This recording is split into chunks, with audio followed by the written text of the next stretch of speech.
Hi, I'm Dr. Roger Cohen, and today we're going to talk about the Declaration of Independence and the United States Constitution. The question at the heart of this lecture is deceptively simple. How do you justify overthrowing your own government? The colonists needed an answer that did not make them criminals or sinners in their own religion. What they came up with was drawing on this Enlightenment philosophy, natural rights theory, and a radically new idea of political legitimacy.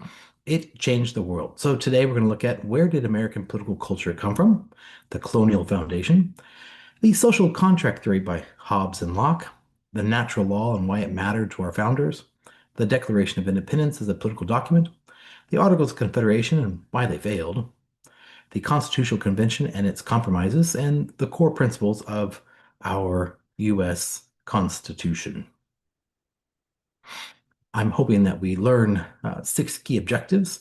Today, we explain how English colonial rule and Enlightenment philosophy shaped the American political culture, distinguish between Hobbes and Locke's social contract theories, analyze the Declaration of Independence as a political document and natural rights, identify the weaknesses of the Articles of Confederation that led to the Constitutional Convention, describe the Great Compromise, Three-Fifths Compromise, and the Electoral College, and start to look at things like checks and powers, checks and balances, separation of powers, federalism, and um, constitutional ideals. So, as we'll go through these 6 key learning objectives today, then we'll notice how each of these will build on each other. We'll start to have a philosophy. We'll move to the Declaration of Independence, then the failures of the first government, and arrive at the Constitution itself. This arc, or the journey arc that we'll be on, is the spine of today's lecture.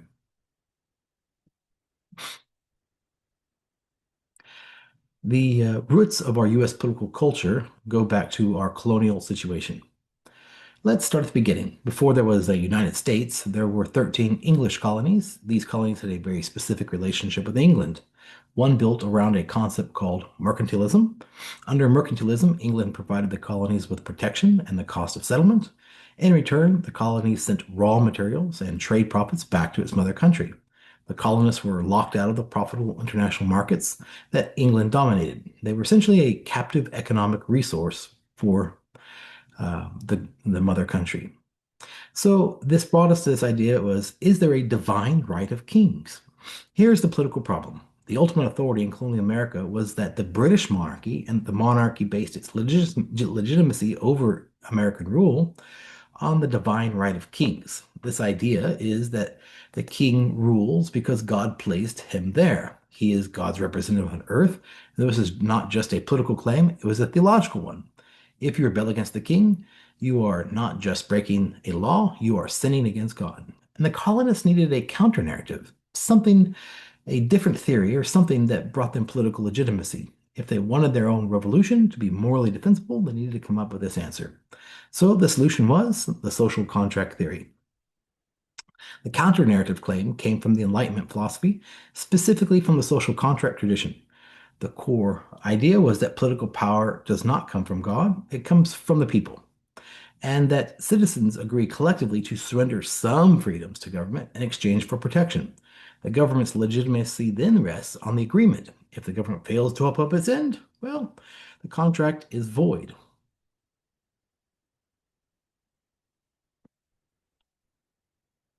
So this brings us to defining what the social contract theory is. Thomas Hobbes provided us with one, and John Locke also provided us with a different view, and these came at odds or in competition. The two thinkers dominate the story. Hobbes and Locke both believed in a social contract theory, but drew from very different conclusions from it. Hobbes believed that in a natural state, before government, human life was, in its famous phrase, nasty, brutish, and short. People were constantly at war with each other, and the only solution was to surrender your rights to an all-powerful ruler called the Leviathan in exchange for order and scrutiny. Crucially, for Hobbes, this contract was unconditional. Once you gave power to the ruler, you could not take it back. There was no right to revolt. The government could be tyrannical, but rebellion only made things worse. If it returned you to the chaos of the state of nature, if you were a disagreement. Now, John Locke, from 1632 to 1704, he agreed that people enter a social contract, but he drew a completely different conclusion in what happens when government breaks it. For Locke, the contract is conditional. People have these natural rights to life, liberty, property that exist independently of any government. And these rights are not granted by kings or parliaments, they are inherent to being human. And here's the revolutionary part. If a government violates those natural rights, the people do not just have the right to rebel, they have an obligation to. If the social contract is broken, they need to rebel. The people are justified in replacing government. So for America, who won? In the context of the American Foundation, Locke won. He won decisively. You can see his fingerprints all over the Declaration of Independence. Jefferson essentially translated Locke's philosophy into a political indictment of King George III.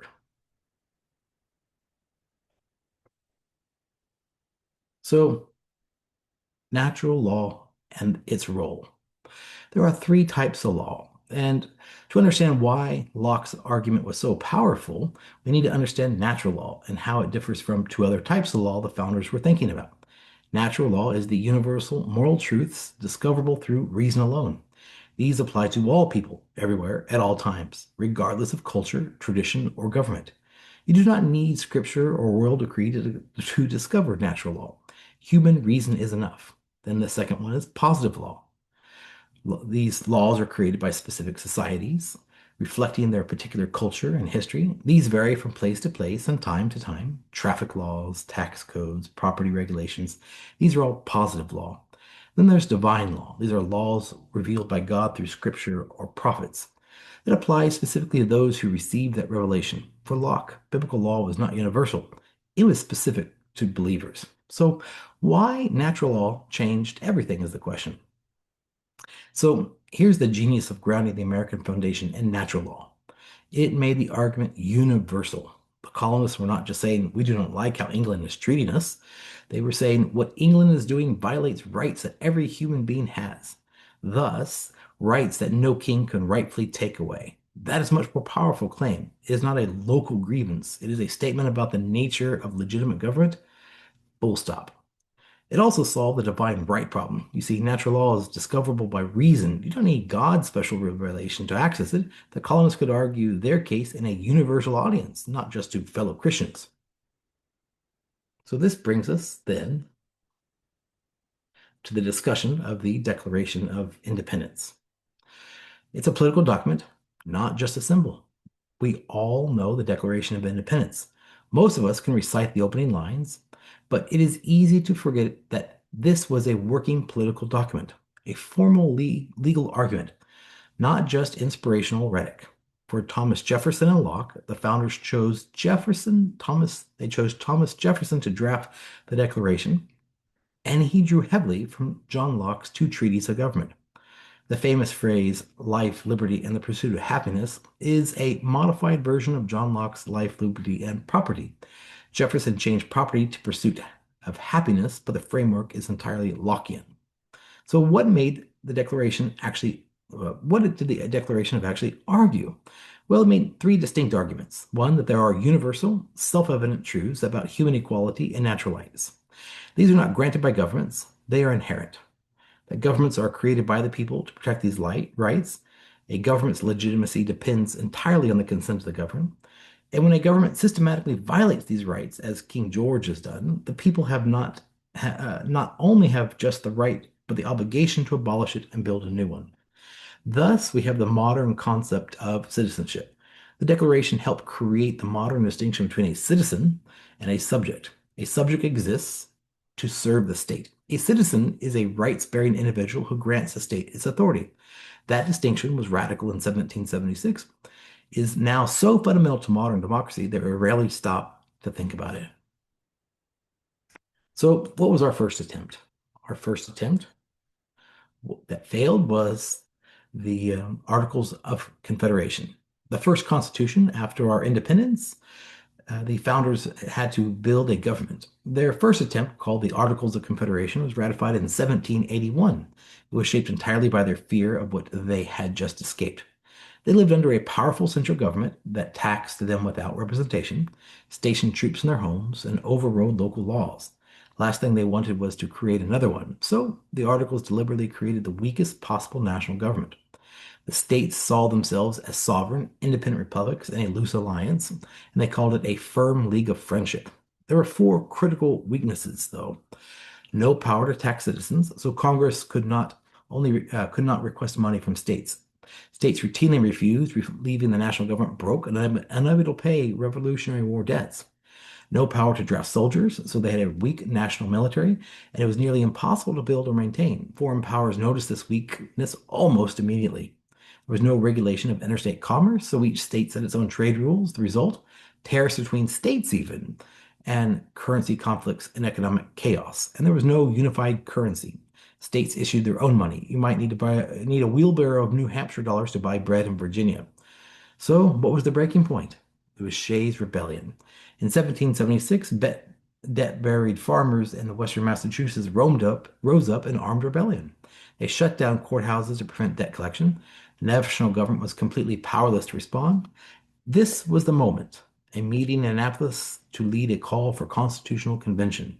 Many delegates arrived planning to repair the articles. They left having replaced them entirely.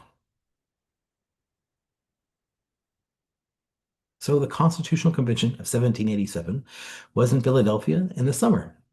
55 delegates gathered in Philadelphia in the summer of 1787. The official mandate revised the Articles of Confederation. What actually happened was far more dramatic. They threw out the Articles and started over.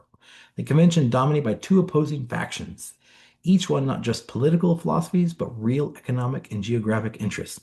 There was the Federalists, Madison, Hamilton, Washington. They wanted a strong national government. They tended to represent large populous states like Virginia, Pennsylvania, New York. A government based on population would give those states the most power.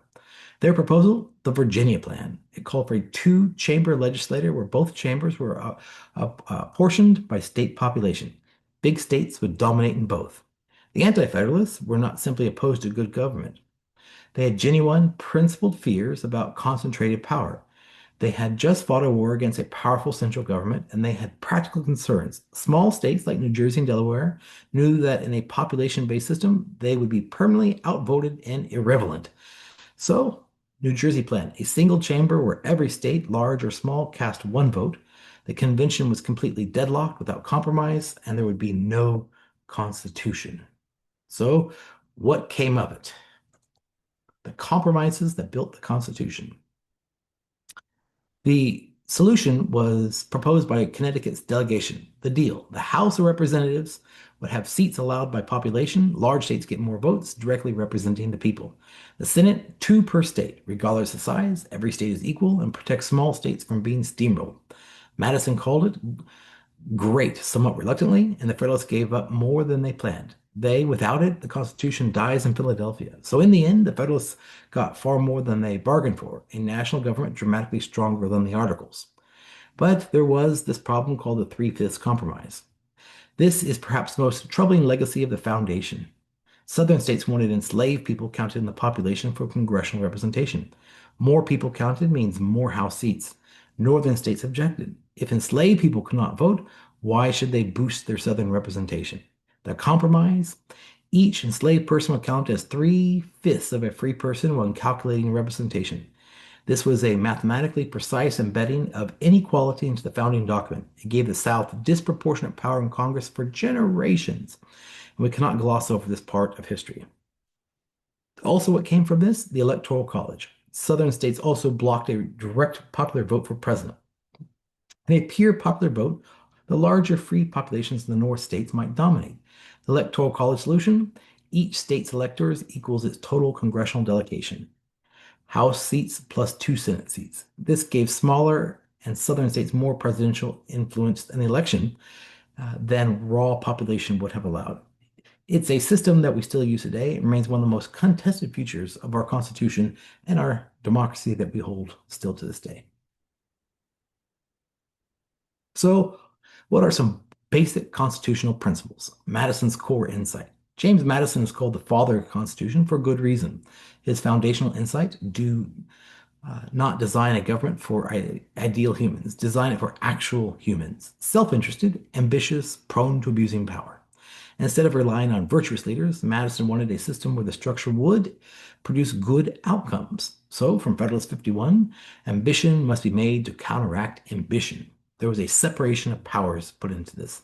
The Congress divides government authority into three branches. The legislative, which is Congress, makes laws.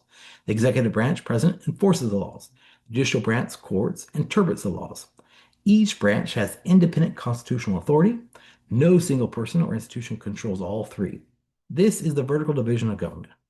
There are checks and balances. Separation alone is not enough. Each branch also has specific powers over the other two. Congress passes laws. The president can veto them. The president appoints judges. The Senate must confirm them. The courts strike down on laws that are unconstitutional. The power of judicial review is given. The idea, no branch accumulates unchecked power because the other two can always push back. This is federalism. Federalism divides power horizontally between the national government and the state governments. Even if the federal government was captured by a faction, states retain their own powers and can serve as a structural check and balance to the system. So, what are these constitutional powers that we see? What can and does the federal government do? The Constitution specifies federal powers in several key places. Let's go through the four most important ones. First is Article 1, Section 8, enumerated powers. This is all those explicit list of things that Congress is authorized to do, like coin money, raise armies, declare war, regulate interstate commerce, collect taxes. The founders intended this list to be exhaustive. The federal government can only do what is explicitly listed here, except for what's listed in the elastic clause, the necessary and proper clause, we call it. At the end of that list, Congress is given power to pass any law necessary and proper. So, if it needs something necessary and proper for carrying out its enumerated duties. This theory and this clause has been used to justify massive expansions of federal authority throughout American history. It's called the elastic clause because it stretches, and what counts as necessary and proper is usually ultimately a political and judicial decision, not a fixed answer. So that becomes the problem. The cause is primarily a reason for the federal government of 2026 looks almost nothing like what the founders envisioned and what it was at the foundation of our Constitution. So the 10th Amendment also gave us what we call reserved powers. It's to balance the elastic clause. The 10th Amendment specifies that all powers not given to the federal government are reserved to the states or to the people. This is the constitutional foundation of states' rights arguments. So the problem is the 10th Amendment does not define its own scope. It does not tell you which powers belong to the states, and that question gets decided by the judicial branch or the courts, whose interpretations shift dramatically over time, which gives us the idea of the supremacy clause. The supremacy clause is when states and federal law conflict.